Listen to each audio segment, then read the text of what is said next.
Jusqu'au bout, Bernard Tapie a affronté la maladie avec sérénité, sans craindre la mort. Si bien que son environnement était un reflet de cette éternelle quiétude. En effet, ce lundi 4 octobre dans C'est à vous, Franz-Olivier Gisbert se souvient des derniers moments de vie de l'homme d'affaires, mort des suites d'un double cancer de l'estomac et de l'œsophage. Il avait récemment rendu visite à l'ex-propriétaire de l'Olympique de Marseille au sein de son hôtel particulier de la rue des Saints-Pères entre les 6e et le 7e arrondissements de la capitale. Et, selon lui, on aurait dit qu'il menait une vie tout à fait normale. Incroyable pour Franz-Olivier Gisbert qui a déjà été confronté à de nombreuses personnes luttant contre un cancer.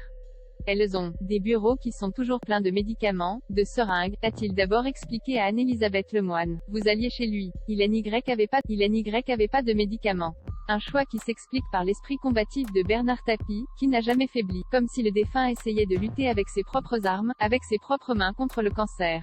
Bernard Tapie sportif malgré la maladie et s'il insistait pour parcourir les escaliers de son hôtel particulier seul, l'état de santé du père de famille était pourtant de plus en plus inquiétant.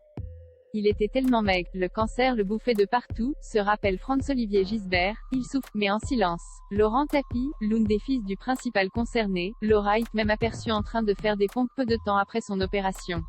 C'est ça Tapie, la forme physique. C'est un sportif, une âme en lutte, toujours impliqué dans l'actualité malgré tout, à laquelle il rend d'ailleurs hommage dans son livre, Bernard Tapie, Leçons de vie, de mort et d'amour paru au mois de juin 2021 aux éditions Presse de la Cité.